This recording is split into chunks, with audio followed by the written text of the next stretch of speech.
Well, good morning everybody. I'm in Orkney and today I'm going on a little adventure to explore some of the Neolithic sites on the island, part of the UNESCO World Heritage Sites. Some of them are 5,000 years old. They're older than the pyramids of Giza, they're older than Stonehenge, and I'm really looking forward to go and seeing them. It is early in the morning, it's 5 o'clock, it's pitch black outside. And my first stop for sunrise are the Rings of Brodgar. Let's go on a wee adventure.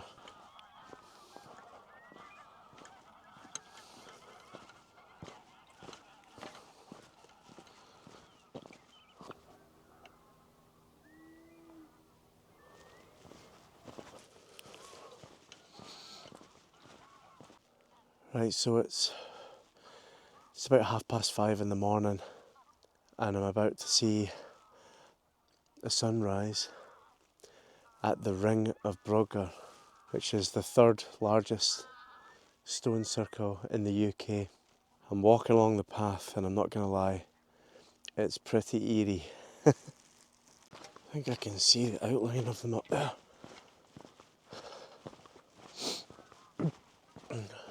Absolutely packed with the cold right now.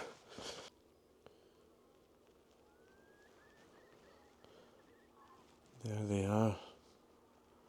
They are pretty tall, like. Oh no, that is something.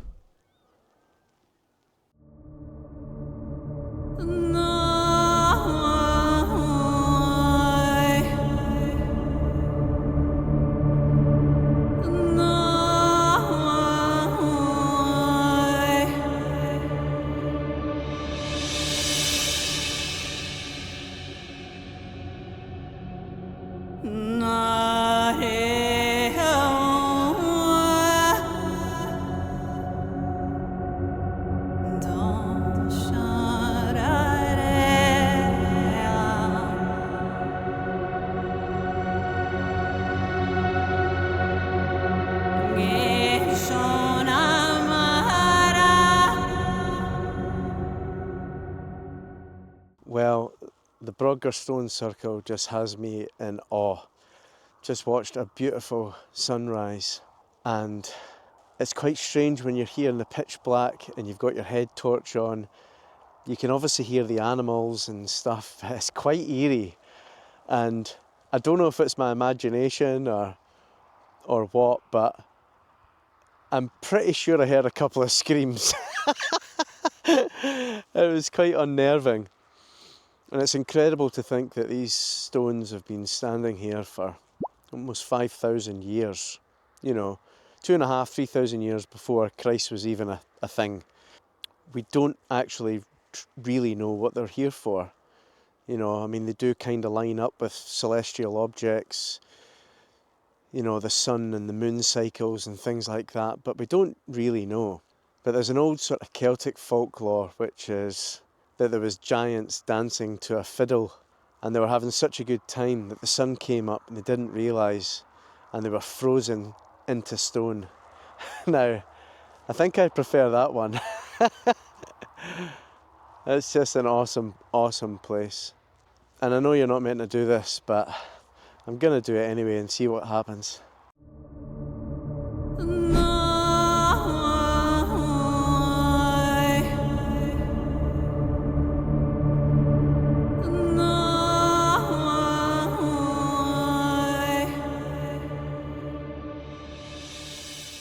Right, well that was incredible. I'm just going to go along the road, it's only about a mile away, to the Stones of Stenness next, which are actually older. They're also taller and may well be the oldest standing stones in the UK. I think the Callanish stones on Lewis and Harris are right up there as well.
So like I said, these are literally just along the road from the Ring of Brodgar.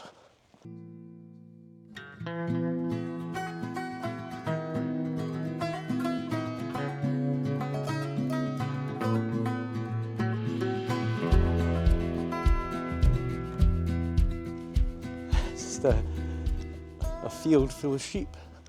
These stones are significantly taller than the Ring of Brodgar stones, definitely. Wow.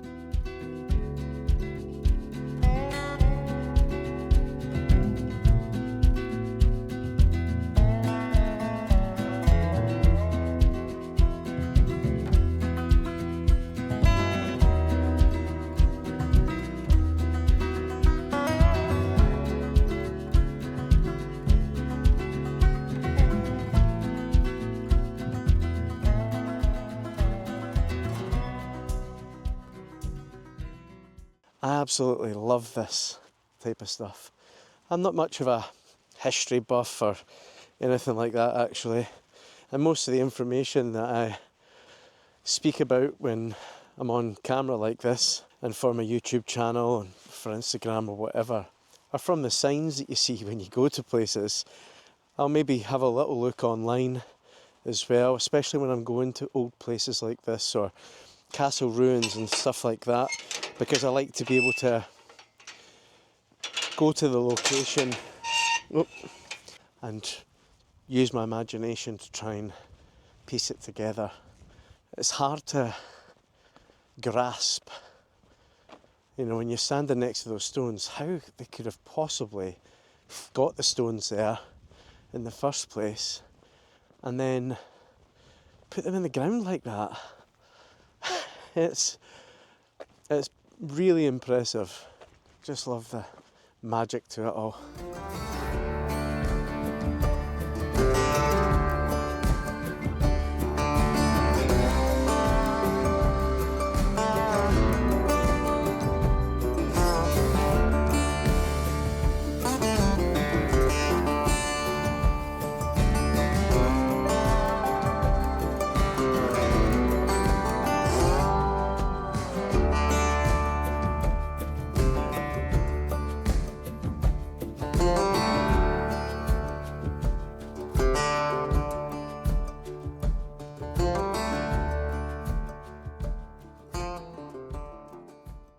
Next up, I'm away to visit Skara Brae, which is a Neolithic site over 5,000 years old. It was occupied around about 3000 BC until about 2500 BC. No one really knows why everyone left the site.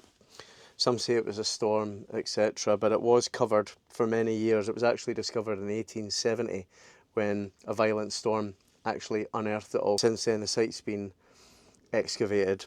It's been called the Scottish Pompeii because it's so well preserved, and it's older than Stonehenge, the pyramids of Giza. I cannot wait to see this. I did purchase the audio guide to go with it. It hasn't been delivered yet, so hopefully they can just provide me with that when I get there. I'm booked in between 10 and 11, so plenty of time to get there and get checked in for it and have a wander about. Oh, there's a big Tour bus coming. Right, I'm away now. Bugger that.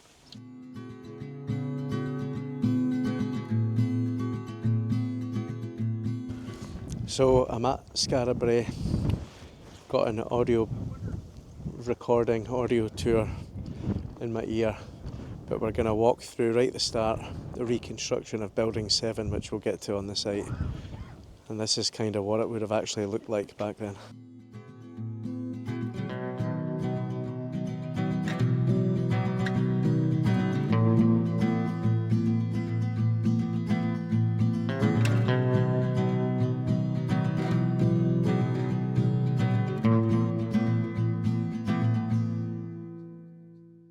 Can you hear those coos?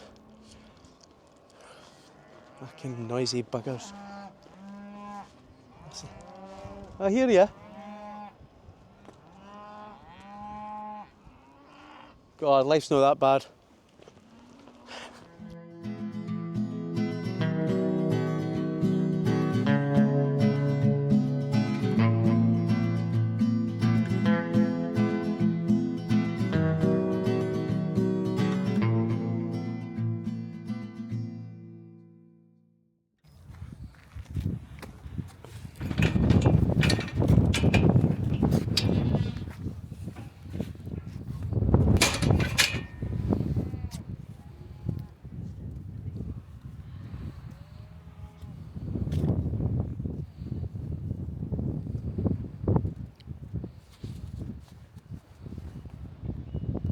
House 7 contains the best preserved stone carvings found at Skara Brae. In 1929 it was fitted with the shielding glass roof, but studies revealed that this was creating temperature changes that caused the carvings to flake and crumble. In 2005 the decision was taken to re-roof the building in turf. Historic Scotland's conservators continue to monitor and protect the remains to ensure they survive for future generations. So House 7 was the house that we actually walked through. That's what it actually looked like under that mound.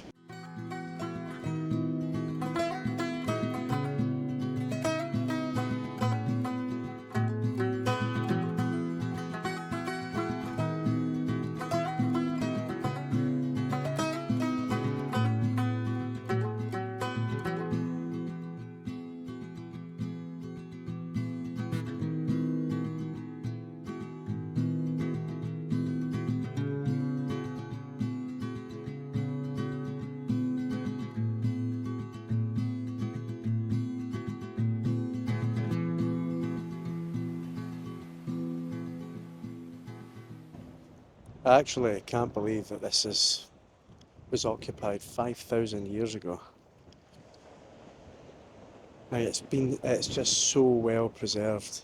It's incredible to think they actually had almost like a really primitive toilet and sewage system as well, where the water would sweep it out to sea, you know. Lost civilizations, eh?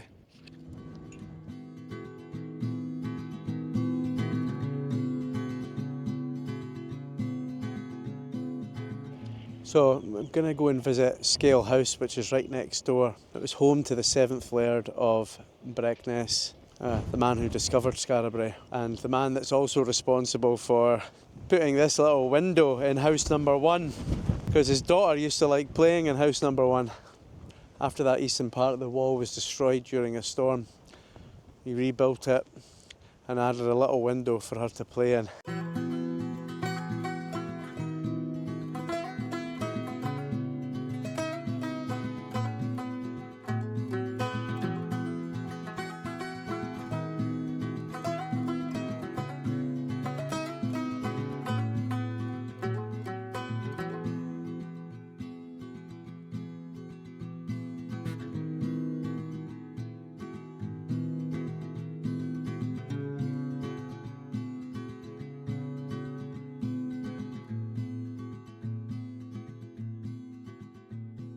Well, that was really cool. Skara Brae didn't disappoint. It's incredibly well preserved. It actually reminds me of Yarshof in Shetland, which is right next to the airport. It's another Neolithic site that was uncovered after a storm. Reminds me of that. I seem to remember Yarshof being bigger, but Nevertheless, it's, like I said, it's just been so well preserved. The visitor centre's great, scale house, beautifully laid out. It's just, they do a really good job of it, I must admit. It's really accommodating to visitors. Really, really glad I've seen it and came here. And I really hope that it can be preserved for many, many generations to come.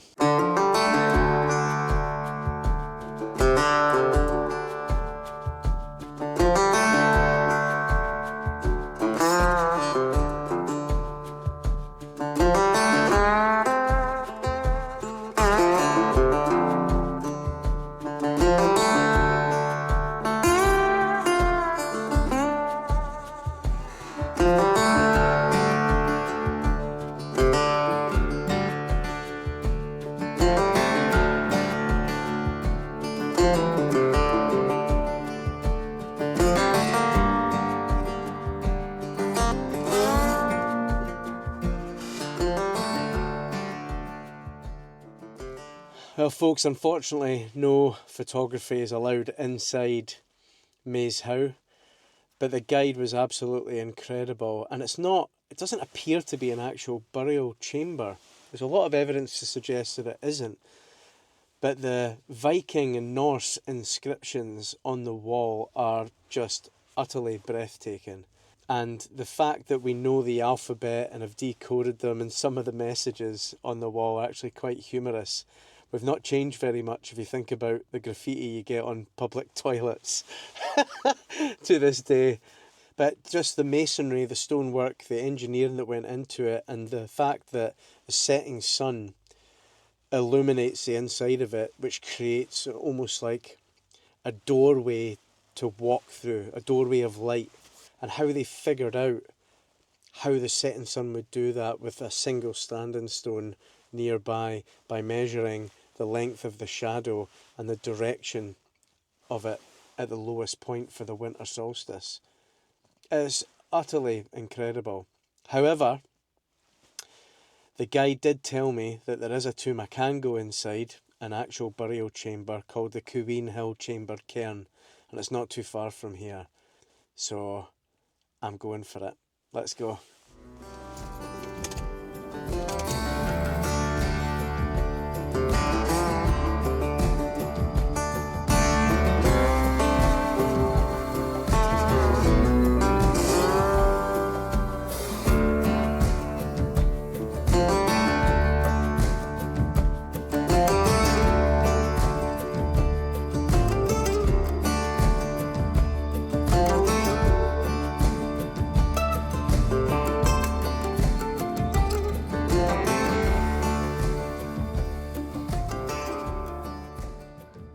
Now, one nice little touch, they've got a little box here.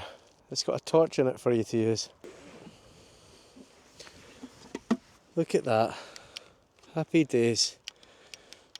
Oh, it's out of battery though. Oh well.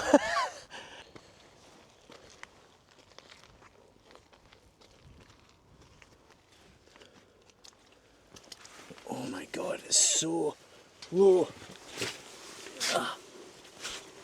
Oh, hands and knees, it is. Oh.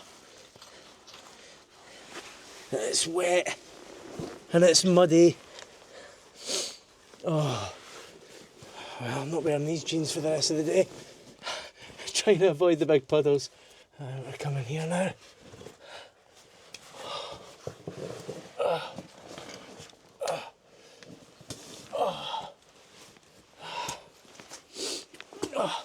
Right, I'll get my phone torch out.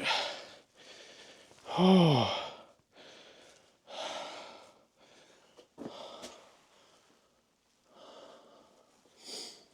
Oh. Well, it's significantly smaller. And you're probably talking like a fifth of the size, but look at the stonework. The layers and layers of red sandstone. Got the slabs up the top.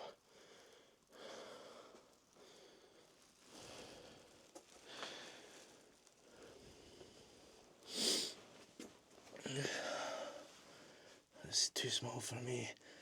I wonder how many buried bodies there are in here. I believe some of the burial tombs have got up to 300 remains in them. And it's pretty small. But look at that stonework. I mean, this is 5,000 years old. Older than the pyramids and everything. And if you look here, you've got the layers of sandstone going up to the wall, and then eventually they start layering them. So they start sticking out just bit by bit by bit and trying to angle it in and build it up to the roof. That is the gap that I came through. And I'm going to have to crawl back through it as well. Let's see if there's any graffiti. What's that? Looks like a piece of rope. What's in here?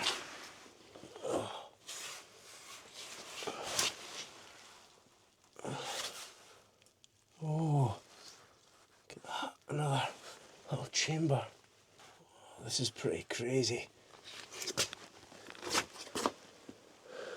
I don't see any of that sort of Viking writing anywhere that we saw at Maeshowe. But it is dark in here and I've only got my phone torch, so you never know. Is that some writing there? There we go, there's something there. I found it. Found some writing, look at that. And that looks like Norse, some sort of Viking symbol. I mean, to my uneducated eye, but that's what that looks like.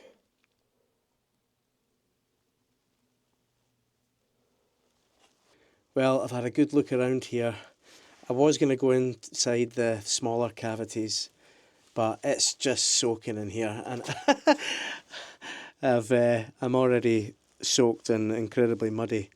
Can only imagine what it'd be like in here in the winter. But I hope you've enjoyed a little tour around some of the most important Neolithical sites on the Isle of Orkney, and in fact some of the most important sites in Europe and the world for understanding the people, the culture and how they lived back then. It's something a bit different for me. I've never done anything like this, so I've really enjoyed it. It's quite inspiring. But if you've enjoyed this video, please like, subscribe and hit the bell button to get notifications of my next van life adventure. Have a good one. Slanjava. Join me next week as I take on the world's shortest commercial airline flight, linking the islands of Westray and Papa Westray in Orkney. We'll also take a look at the beautifully constructed Italian chapel created by Italian prisoners of war during World War II, and the Light of the North, St Magnus Cathedral in Kirkwall, founded in 1137 by a Viking earl. Like and subscribe for more van life adventures.